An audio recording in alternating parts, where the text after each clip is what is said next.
Imagine two countries on a collision course over a border dispute. What prevents disagreements between nations from becoming wars? Why can some leaders sit across a table from an adversary, negotiate for hours, and emerge with an agreement, while others turn relatively manageable disputes into major international crises? The answer often comes down to one of humanity's oldest political skills: diplomacy. Diplomacy is sometimes dismissed as polite conversation between politicians. In reality, it is the sophisticated art of advancing interests, managing conflict, and influencing others, preferably without resorting to force. So, what actually makes someone a good diplomat? Let's examine the 6 essential features of effective diplomacy. Understand interests, not just positions. The first principle of diplomacy is deceptively simple. Understand what the other side actually wants. A government's public position might be, "We will never accept these conditions," but its underlying interest may be economic security, domestic political survival, access to resources, or protection from a perceived military threat. Good diplomats, therefore, look beyond what people say and ask why they are saying it. One of the great practitioners of 20th century diplomacy, Henry Kissinger, argued that durable international arrangements depend upon some conception of legitimacy, an outcome that the major participants can tolerate, even when they do not particularly like it. This is an important distinction. Diplomacy rarely gives everyone everything they want. Its objective is often to construct an outcome that everyone can live with. 2. Listen more than you speak. The second essential feature is listening. This sounds obvious, but it is surprisingly difficult. Diplomacy is not simply about persuading somebody else to accept your argument. It is also about gathering information such as, what does your opponent fear? What are they prepared to concede? And perhaps most importantly, what can they not concede?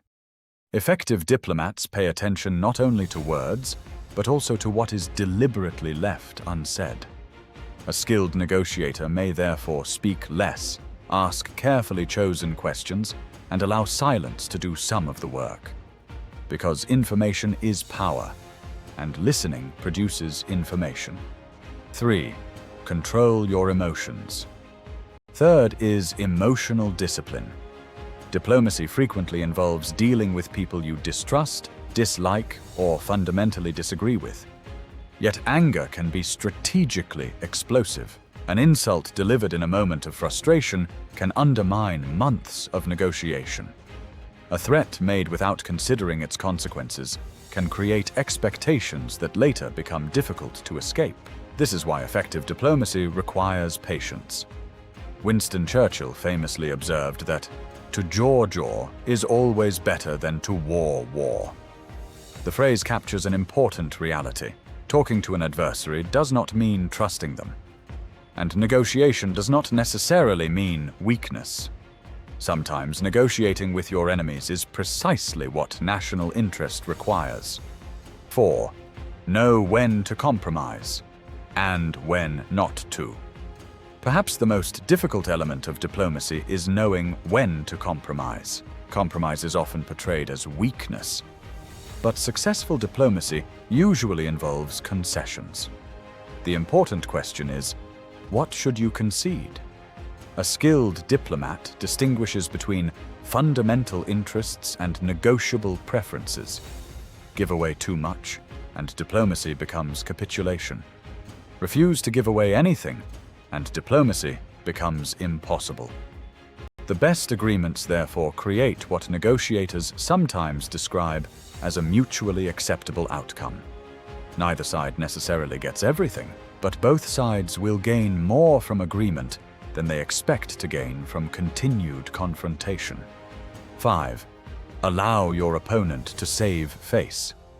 There is another principle that is frequently underestimated. Never unnecessarily humiliate your opponent. People and governments are much more likely to compromise when they can present the outcome as something other than total defeat. This is sometimes called saving face.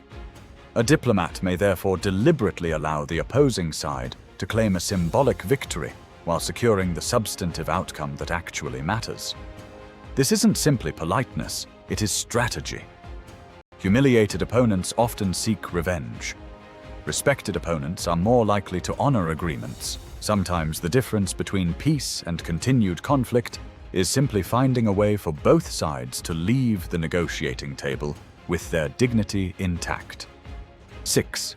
Diplomacy needs credibility. Finally, diplomacy requires credibility. Words only matter when other people believe them.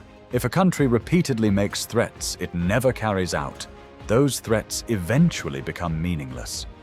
Similarly, if governments repeatedly break agreements, future negotiations become considerably more difficult. This is why diplomatic power ultimately rests upon a combination of trust, reputation, and capability. The successful diplomat must therefore master an apparent contradiction.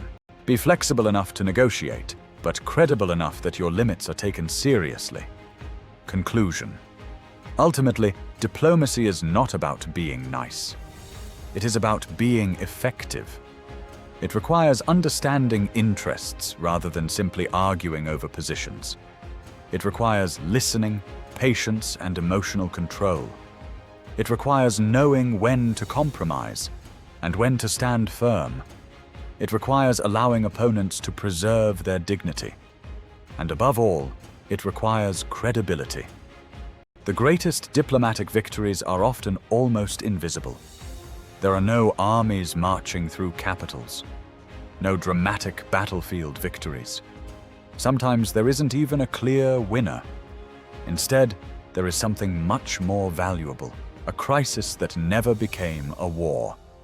And perhaps that is the true art of diplomacy, getting what you need without creating an enemy you didn't need to have.